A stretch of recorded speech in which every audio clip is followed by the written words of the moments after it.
9, 8, 7, 6, 5, 4, 3, 2, 1.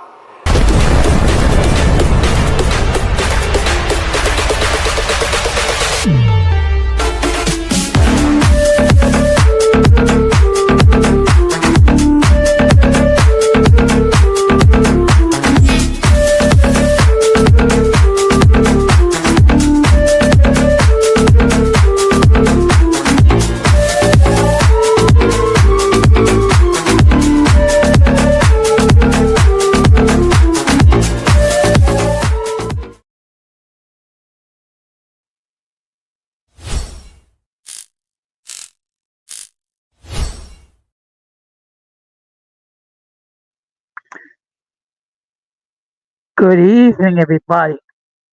Welcome to another episode of Latino Diaspora. For the benefit of those of you who are not familiar with the channel or are watching this channel for the first time, we discuss issues pertaining to Latinos residing in the United States. Of course, I have my main channel, which is called Uncommon Sense with Authentic Grown, where I discuss everyday issues and we try to find logical solutions. But not everyone uses logic. I want to let everybody know that I'm currently live on YouTube, Facebook, and Instagram. Also, the subscriber mode has been enabled for the first 5 minutes, meaning if you're not a subscriber and if you wish to enter a comment in the chat, you will need to have been a subscriber for these 5 minutes. As always, I want to give a huge shout out to all those who've already subscribed to the channel. Whether you've been a supporter from the very beginning or just recently joined, I really appreciate your love and continued support. Also, want to give a huge shout out to all those who follow me on social media, as well as those who allow me to enter into your devices, and those who watch from the clouds, even the haters. So, what I'm going to ask you to do is you have not done so. I'm going to ask you to please subscribe, like, and set the bell notifications to all. So therefore, whenever I do produce content, you will have the opportunity to catch it live or catch it on the playback. So the topic for tonight is Celebrate Latino Heritage Month. That's the time of the year where we honor all the achievement regarding the Latino community, which is from September the 15th to October the 15th. But before we get into the main topic, we're going to have another episode of In My Words.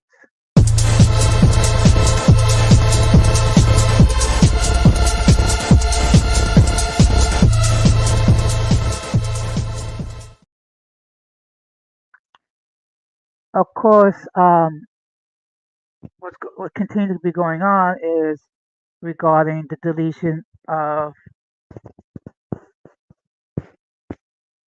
Chrissy Kirk.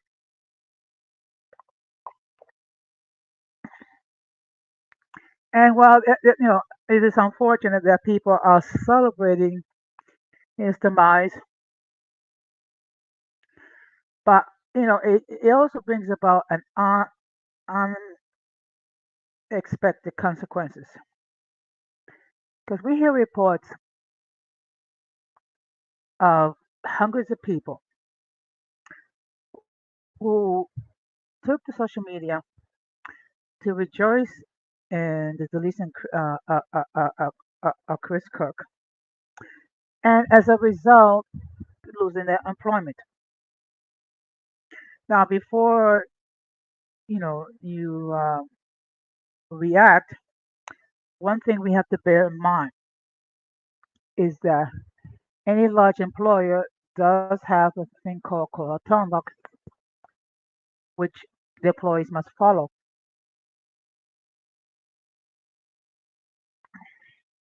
And part of it has to do with social media, which,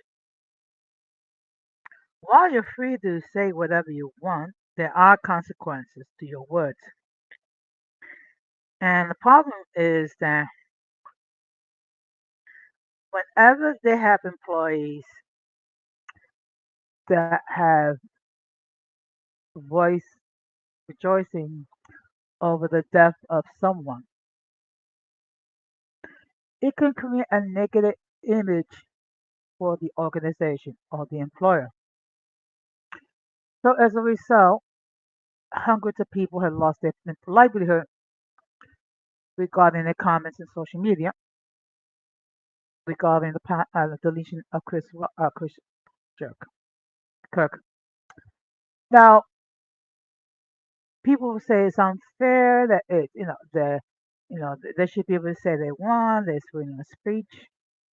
Yes, there's freedom of speech, but there's no freedom of consequences. Okay, and like it or not,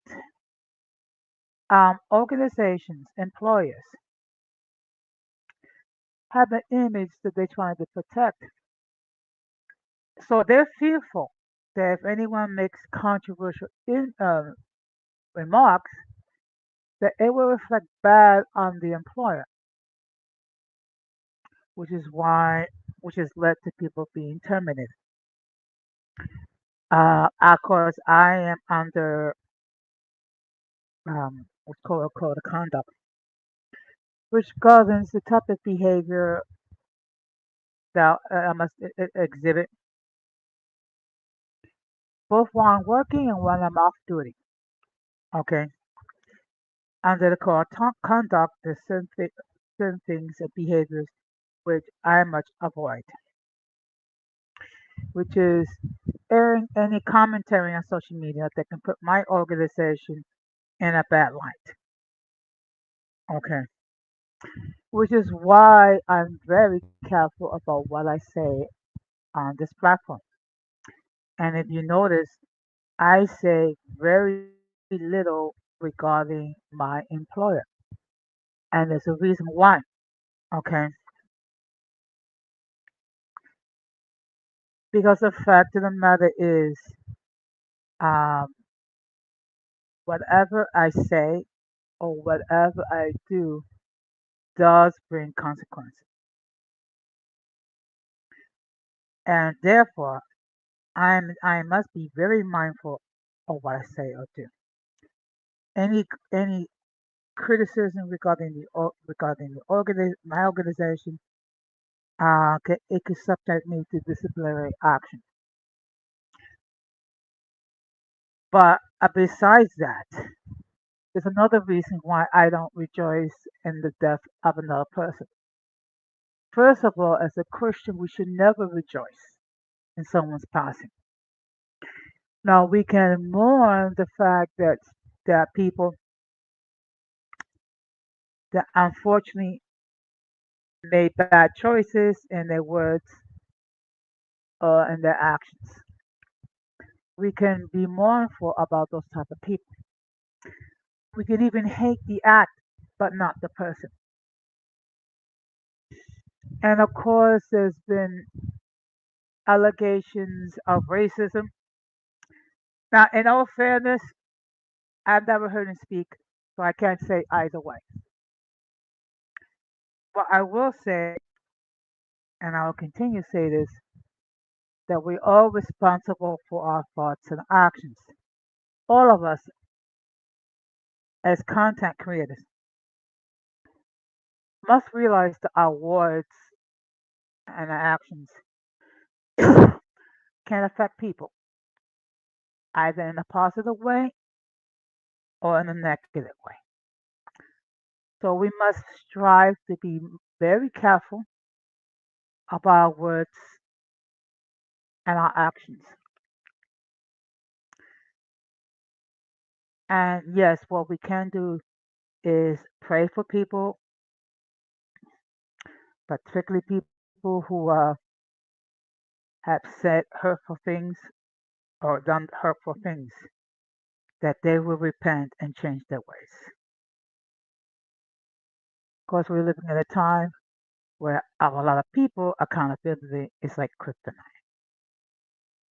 However, I truly believe in the saying, when you mess up, fess up. In other words, take accountability for your actions and learn from your mistakes. And with that being said, we're going to get into the topic.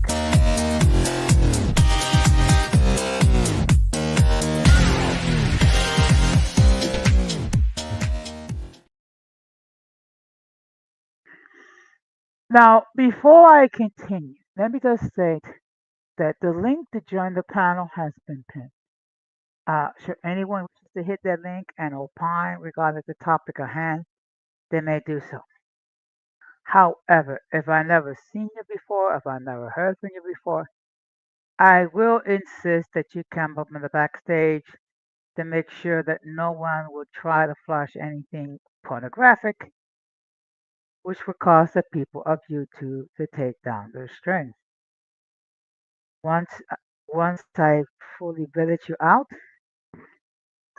you'll be allowed on the panel. Whether you wish to cam up or not cam up, that I leave it to your discretion. So with that being said, we're going to get into the main topic. Okay, let me just check and see.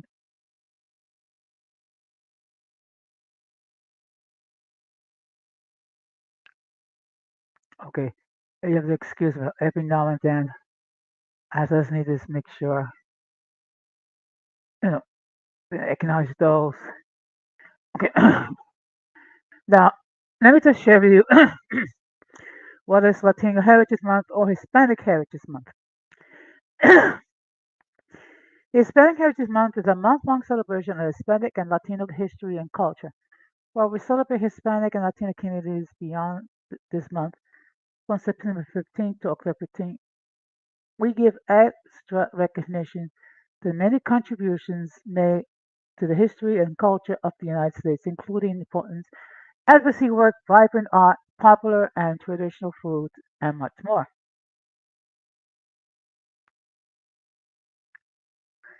Hispanic Heritage Month provides an additional opportunity to explore the incredible impact Latinas and Latinos had on the United States for generations.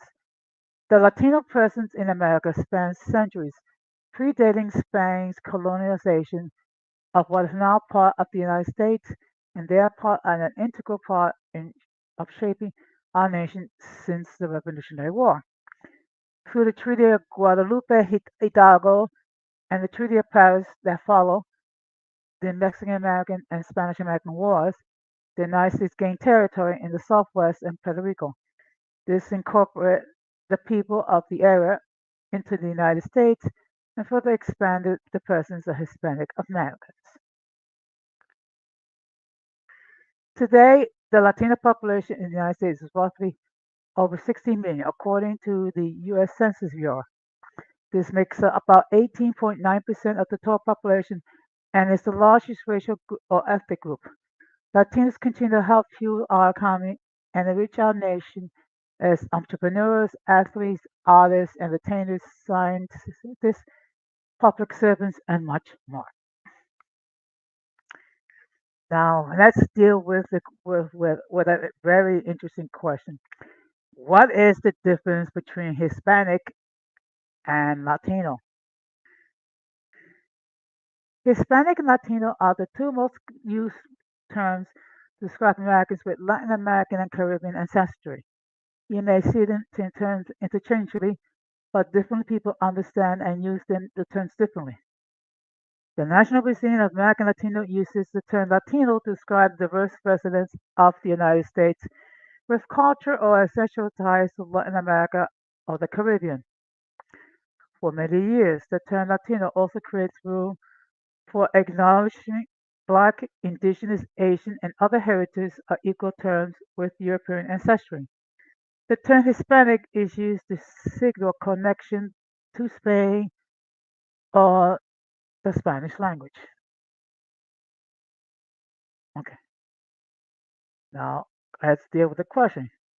When is Hispanic Heritage Month? Hispanic Heritage Month is celebrated each year from September the 15th to October the 15th.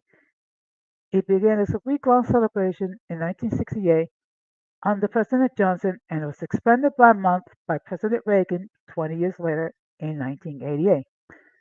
The month-long celebration provides more time to properly recognize the significant contributions of Hispanic Latin Americans have made in the United States.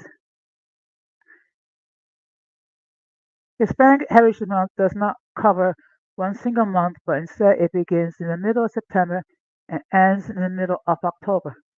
The time frame of this month is significant because many Central American countries celebrate their Independence Days within these dates beginning September 15th, with Costa Rica, El Salvador, Guatemala, Honduras, and Nicaragua. By aligning these independent dates, Hispanic Heritage Month honors the resilience and determination of the Hispanic community. Key independent dates are celebrated within Hispanic Heritage Month include September 15th, which is Independence Day for Costa Rica, El Salvador, Guatemala, Honduras, and Nicaragua. September 16th, Mexico. September the 18th, Chile. September the 21st, Belize. And of course, there are other Independence Days and traditions.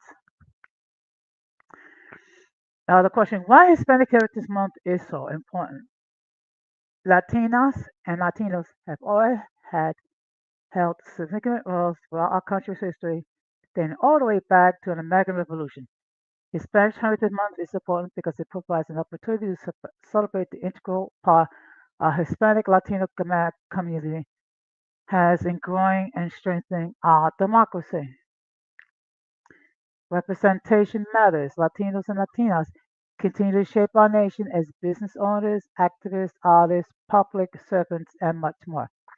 From serving in the U.S. military to being champions in the fight for civil rights, Latinas and Latinos remain strong leaders and change makers.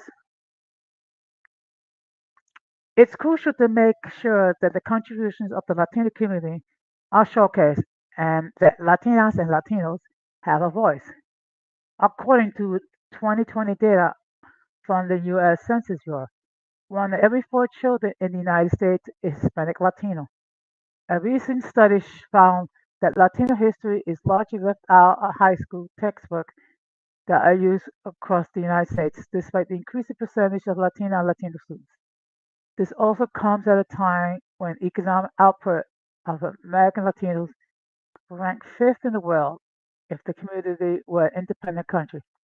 As the country continues to increase in diversity, it is necessary for all citizens to learn more about American Latino experiences to recognize and value the many contributions Latinas and Latinos have made. Hispanic Heritage Month is an opportunity to shine a spotlight on the unique voices and experiences of Hispanic Latino Americans and recognize their history, journey, and achievements. Through these celebrations, we can help inspire younger generations to bring communities together. Hispanic Heritage Month also provides opportunity to showcase the cultural influence of the Latino community has had in the United States.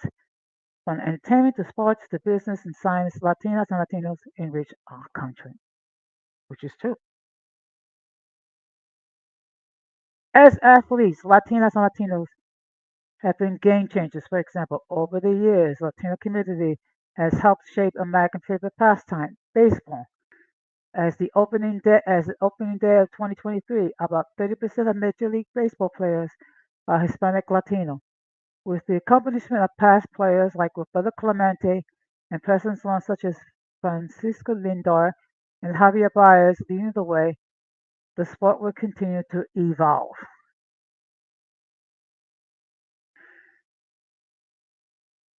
Latina has also shaped baseball history, serving as players,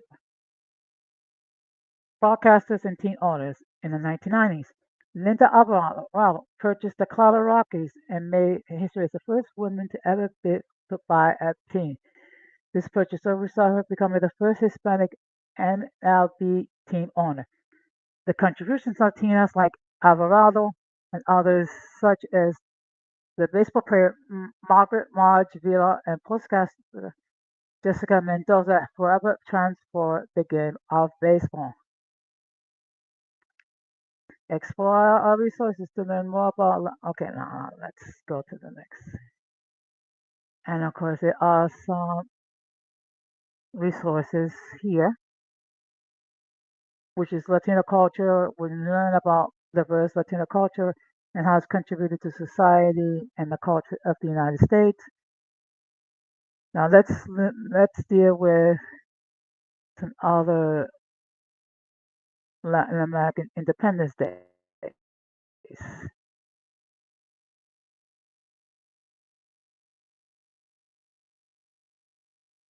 Let's see. Independence Day celebrations vary across Latin America. For example, in Mexico, the president recreates El Grito de Dolores, often called El Grito. This famous battle cry kicked off the Mexican War of Independence from Spain. The cheering audience gets involved during the reenactment, shouting "Viva" after each line is spoken. Celebration of independence in Mexico also include large parades with vibrant floats and costumes, live bands that play traditional music, patriotic decoration, and fireworks displays. In the early 1900s, Mexican American communities living in California, Texas, and Southwest held the 16 de septiembre, September 16th celebrations. Popular tradition in Colombia Independence Day include the official speech from the president, public concerts, beauty pageants and parades featuring floats, military displays, and dancers wearing traditional costumes. Many of these traditions, such as speeches and parade floats, depict the history of Colombia's fight for freedom. In Los Angeles, Festival Colombiano is hosted to commemorate the day. The festival includes music, dancing, and Colombian cuisine for families to enjoy.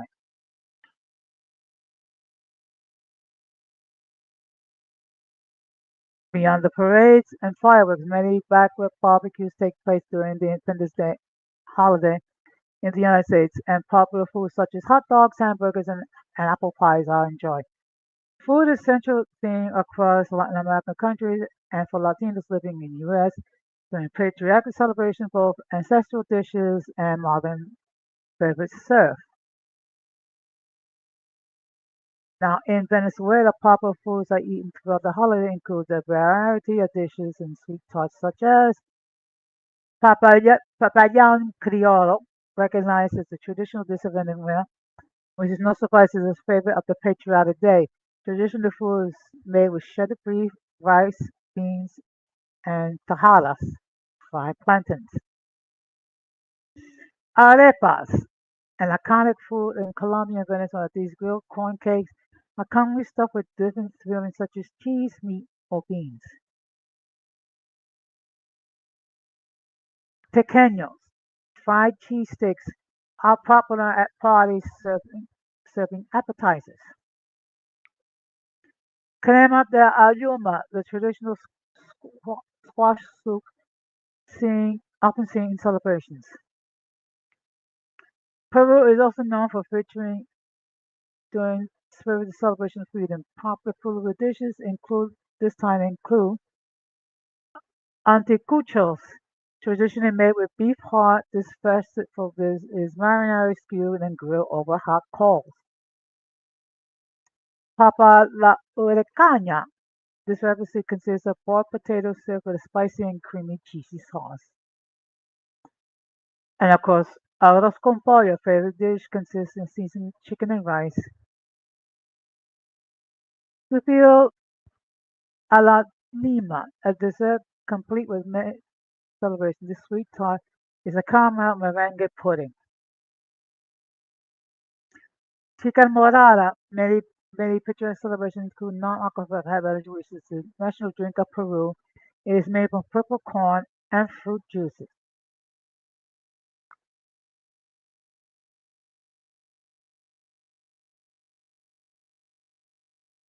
There are other days of independence for Latin countries outside historic spiritual Hispanic Heritage Month.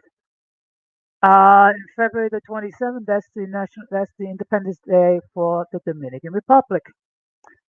And May 14th, Independence Day is the Independence Day for Paraguay.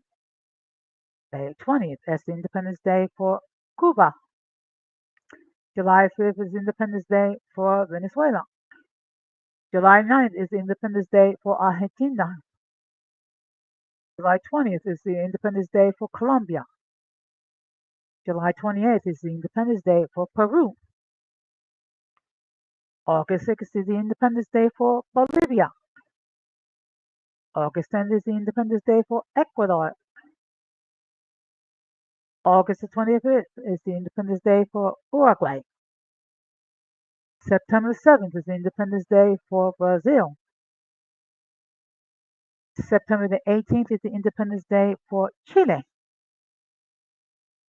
And November 3rd is the Independence Day for Panama.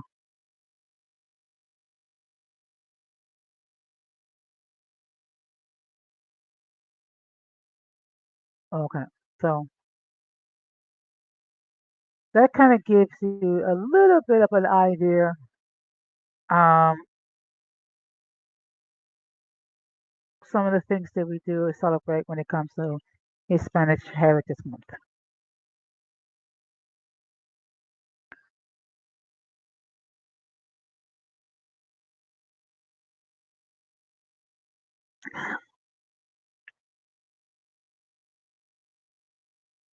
Now I'm going to share with you one more article. I'm not going to be here that long.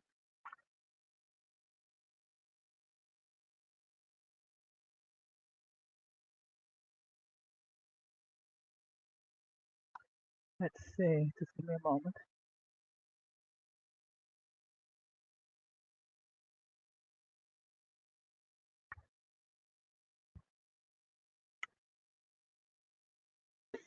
Now, let me just give you some history regarding the month. It was originally known as Hispanic Heritage Week, which was first proclaimed by President Johnson in 1968 in Presidential Proclamation 3869. Presidents Nixon, Ford, Carter, and Reagan gave annual proclamations of Hispanic Heritage Week between 1969 and 1988. National Hispanic Heritage Month was first proclaimed by President George H.W. Bush on September 14, 1989, as Presidential Proclamation number 6021. Since 1989, all presidents have given a presidential proclamation to mark Hispanic Heritage Month.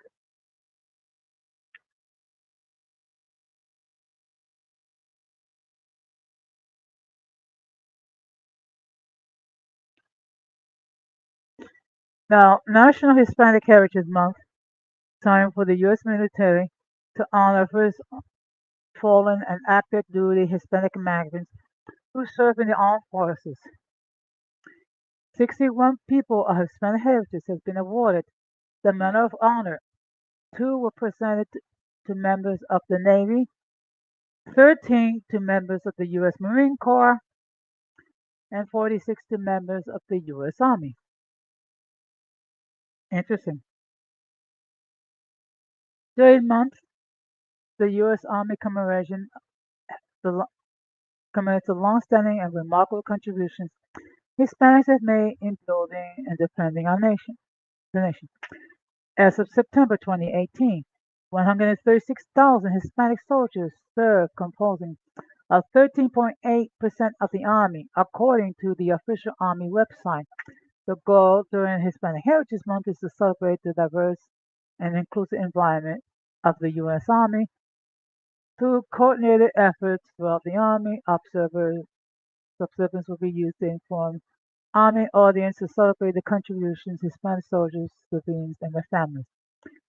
The representation of Hispanic Americans in active duty has increased by 10% points during the past 30 years. In 1985, it was 3%, and by 2016, it was 13.7%.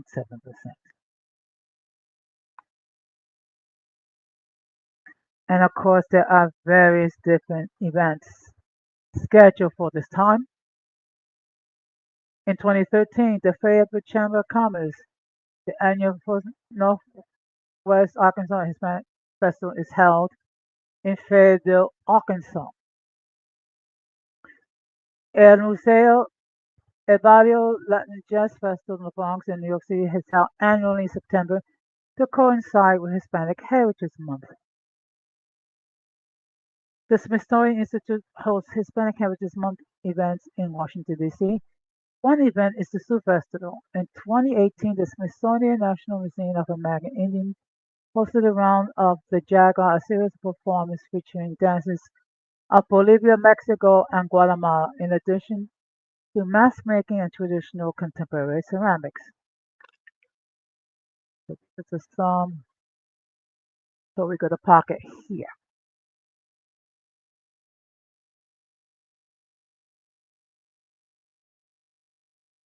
So that kind of gives you a little bit of a flavor regarding Hispanic Heritage Month. Um,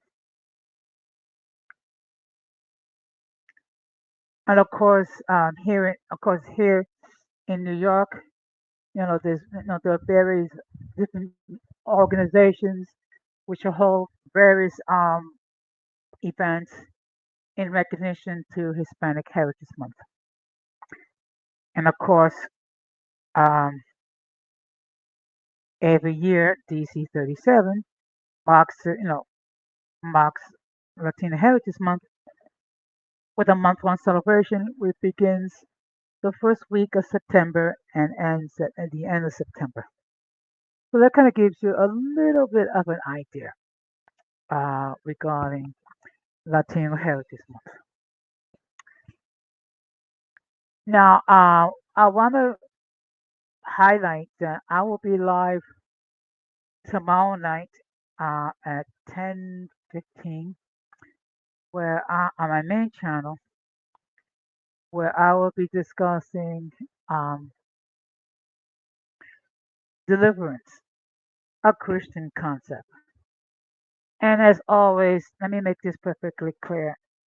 In myself talking about Christian topics, this is not an attempt in any way, shape, or form to try to make people embrace Christianity or embrace Christianity as I understand. I make this disclaimer because I want to make it clear I'm just talking about these topics. So I'm asking those who are not Christian to please listen with open mind. And of course, as always, play back again, do your own thing. You're more than welcome to leave whatever comments. Just make sure the comments are respectable. Okay. So with that being said, I'm going to call this a night. And I really appreciate all the love and support that you continue to give me. And of course, we're going to close the same way that we always close. We must do everything possible to avoid the presence of mentally and intellectually challenged, because if we fail to do so, we will be infected by the stupidity and massive insanity. This has been another episode of Latino Diaspora saying good night, take care, and peace. Be strong.